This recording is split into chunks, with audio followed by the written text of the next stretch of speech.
Download Acko now.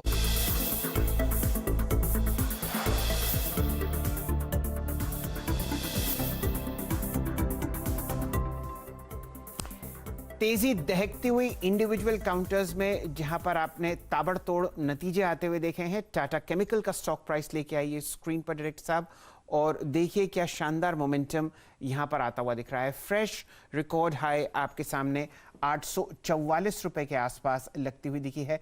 835 पर यहां पर चर्चा शुरू हुई थी, और अब आप वॉल्यूम देखें तो यूं समझिए कि 1 करोड़ शेयर के आसपास, नहीं अभी 94 लाख शेयर आपने ट्रेड होते हुए देखे हैं। ऑलमोस्ट 10% की तेजी टाटा केमिकल्स में नतीजों के बाद। वीरेन जी।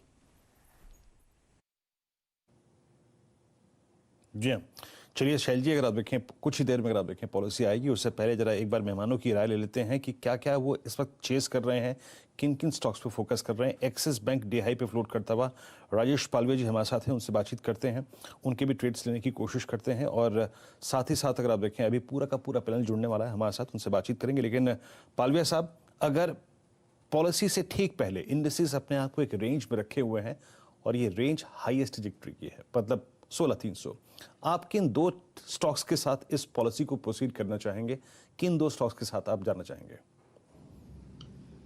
तो देखिए वीरेन जी, मैं पहला स्टॉक तो बैंकिंग सेक्टर से ही लूंगा, और वो एचडीएफसी बैंक मुझे यहाँ से काफी प्रॉमिसिंग लग रहा है। और जिस तरीके से इसका सेटअप है, मुझे लगता है कि ये स्टॉक में 1520 1530 तक के टारगेट आते हुए दिख सकते हैं। तो 1485 अभी करंट लेवल है एचडीएफसी बैंक का, इसे बाय करेंगे 1450 के स्टॉप लॉस से।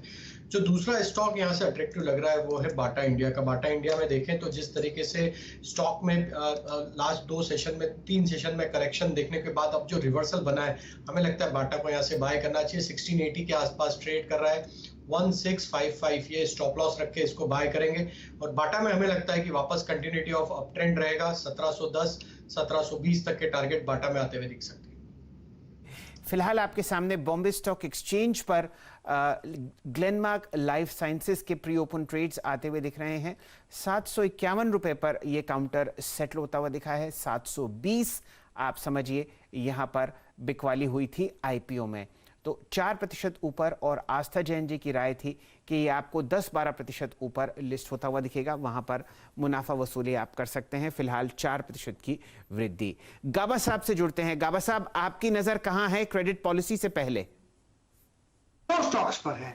मुझे पहला स्टॉक अच्छा लगता है, वो है बैंकिंग क्षेत्र से एक्सिस बैंक। बढ़िया मोमेंटम है, बहुत ही अच्छा बेस बना है 745 के आसपास।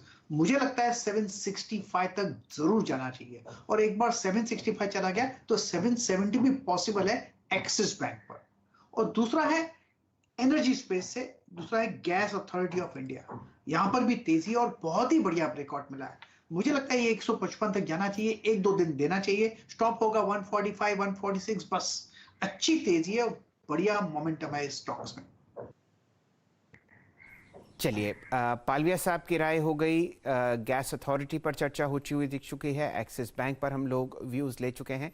अब जोड़ते हैं यहाँ पर रचना जी को। रचना जी, बताइए आपका ध्यान और रुझान कहाँ है क्रेडिट पॉलिसी से पहले? जी, मेरा ध्यान मारुति पे है। It is not a banking stock और समथिंग, लेकिन फिर भी ये फाइनेंस वगैरह से इम्पैक्ट होता है बहुत, और रेट सेंसिटिव डेफिनेटली है। और ये जब तक 7070 को सस्टेन करेगा फ्यूचर्स पे, तो ऊपर वाली साइड पे 7190 की तरफ एंड 7200 को क्रॉस भी कर सकता है। बढ़िया साहब, आपकी नजर कहाँ है बाजार में क्रेडिट पॉलिसी से पहले? जी देखिए, मैं नॉन बैंकिंग काउंटर की तरफ ही फोकस करूंगा। 3-4 काउंटर यहाँ पे रडार में है। सबसे पहले तो देखिए, इतना मानसून मौसम और वीकेंड का जो समय है, वो केमिकल फर्टिलाइजर काउंटर में पॉजिटिव मोमेंटम दिला रहा है। तो टाटा केमिकल ऑलरेडी डिस्कस कर रहे हैं, 888 के यहाँ पे टारगेट है। उसके अलावा चंबल फर्टिलाइजर यहाँ पे एक मेजर ब्रेकआउट दिया है, जहाँ पे 350 तक के अपसाइड बनने चाहिए। तो Tata chemical, Chambal fertiliser, 2 counter वो अच्छे लग रहे हैं। और उसके अलावा हैप्पीएस्ट माइंड मेरे हिसाब से अब आज 4-5% अपमूव का कैंडिडेट बनना चाहिए। ऊपर में 1415-17 के ऊपर होल्ड करते ही ये 1475 तक का रुख दिखाएगा।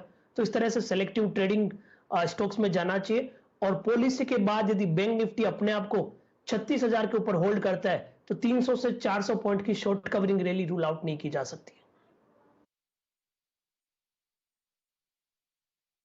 ओके, तो आप हैप्पीएस्ट माइंड पे नजर रखेंगे, साथ ही साथ टाटा केमिकल्स आपकी स्क्रीन पे 840। कुछ स्टॉक्स देखिए जो कि लोअर लेवल से पुल बैक ले रहे हैं। अभी कुछ देर पहले अमरा राजा बैटरीज ने पुल बैक देकर अपने पिछले 3 दिन के हाईएस्ट क्लस्टर को पार कर दिया।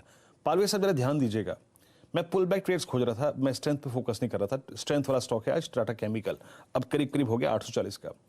पुल बैक ट्रेड में आपका अमरा राजा बैटरीज और एक बार आप एस्कॉर्ट्स को देखिएगा, अर्निंग्स के बाद अब करीब करीब 200 डे एक्सपोनेंशियल मूविंग एवरेज से पुल बैक देकर आप समझ लीजिए कि 1204 पे स्पॉट ट्रेड करता हुआ 1194 का इसका 200 डे में था, वहां से 10 रुपए का पुल बैक का।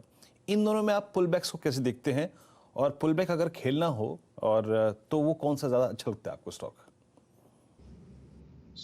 देखिए वीरेन जी, मुझे लगता है कि अमरा राजा बैटरी को यहाँ से पिक करना चाहिए, क्योंकि स्टॉक में देखें तो ये first sign of pull back start हुआ है। एस्कॉर्ट में तो ऑलरेडी एक रिएक्शन आ चुका है रिजल्ट का भी, और तो मुझे लगता है अमरा राजा बैटरी में यहाँ से एक ट्रेड इनिशिएट किया जा सकता है, क्योंकि स्टॉक में पहली बार एक रिवर्सल का साइन यहाँ से बनते हुए दिख रहा है करेक्शन के बाद। तो यहाँ पे 730 के आसपास अभी ट्रेड कर रहा है, इसे बाय किया जा सकता है। 718 रुपए के आसपास का स्टॉप लॉस रखना चाहिए। और हमें लगता है कि ये पुल बैक जो बना है पिछले 3-4 सेशन का अगर हम देखें तो एक नैरो रेंज के कंसोलिडेशन का ब्रेकआउट भी डेली चार्ट पे होते हुए दिख रहा है। तो ये आना चाहिए 745 से लेके 755, ये टारगेट इसमें आते हुए दिख सकते हैं। तो अमरा राजा बैटरी बाय किया जा सकता है पुल बैक ट्रेड को प्ले करने के लिए। चलिए, अब आपके सामने फिलहाल काफ़ी सारे टेक्निकल ट्रेंड्स हम लोगों ने डिस्कस किए।